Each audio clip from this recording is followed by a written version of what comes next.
What's up everybody, Jack here from Halfchrome. Today, the goal of the video is to break down DJI versus Skyrover, and we'll throw Specta in there too. And which one might be the best for you. And I think there are 4, maybe 5 options that you should probably consider.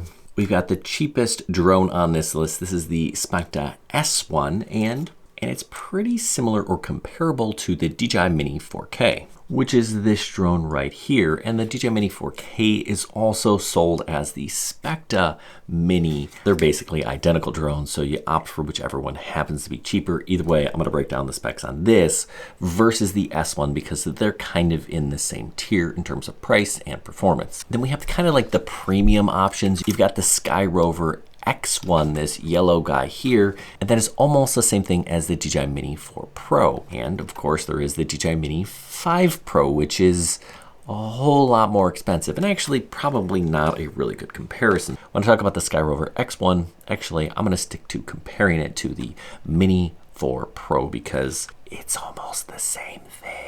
But first, let's talk about these budget guys. You got the Skyrover S1, the Mini 4K, and when you look at them, oh my gosh, those cameras look very similar. In fact, they are. The difference, the big difference being the Mini 4K will only shoot 4K at 30 frames a second, whereas the Skyrover is capable of doing 60 frames a second. So edge to the Skyrover S1 here because you can do a little bit better slow-mo. Now let's talk flight time. The Skyrover S1 has a rated flight time of 40 minutes, the Mini 4K 31 minutes. Again, edge Skyrover. In terms of range, Skyrover is rated at 12,000 meters. That's 7.5 miles, where the Mini 4K is 10,000 meters. That's 6.2. Edge Skyrover. Skyrover here does have obstacle avoidance. It is just that infrared sensor here up in the front. Nothing on the Mini 4K here. So again, edge Skyrover. Sensor size is 1/2 inch sensor. They're the same. Megapixels, both 12 megapixel cameras. So again,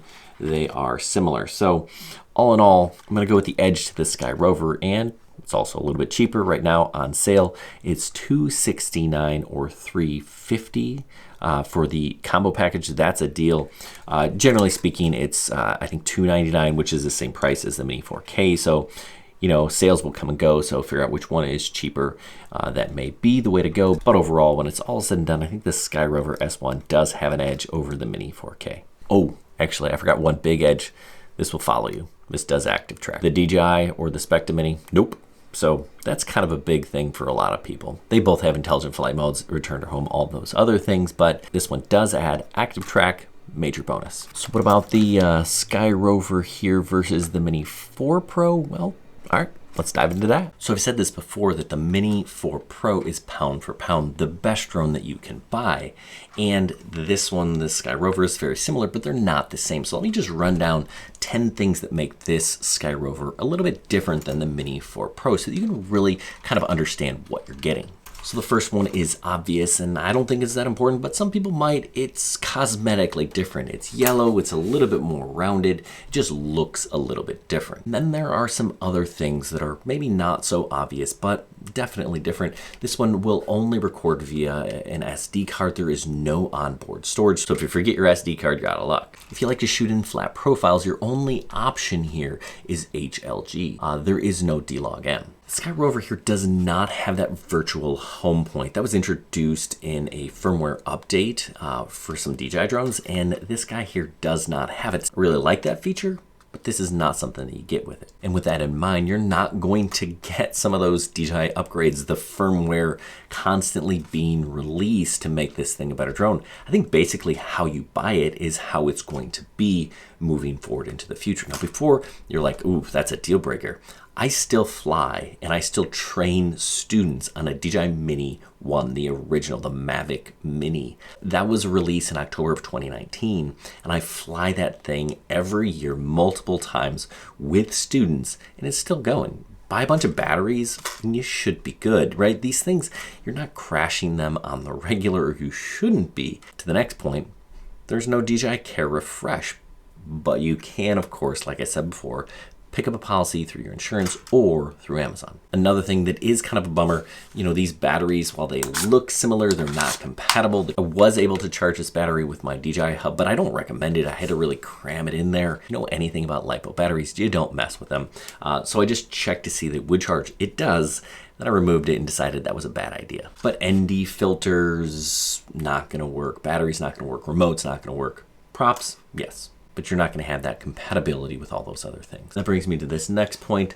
The camera lens here is different. It doesn't twist off, so you can't switch on and off ND filters as quickly, or right now at all.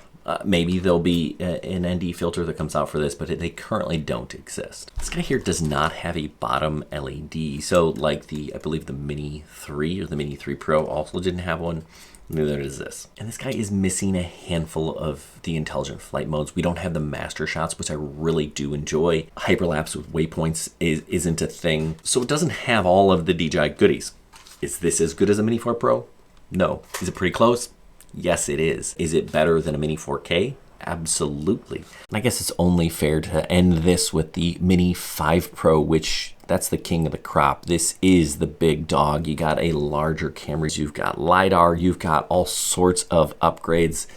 This is the best mini drone that you can buy. It's just really hard to get, especially in the United States. Oh, and this one, unlike all the others, not actually under 250 grams, so you're gonna make sure you need to have your remote ID on and register with the FAA. That's something you don't have to do, or you don't have to worry about with the other drones I've talked about. Hey, thanks for watching. Good luck, everyone, and happy flying.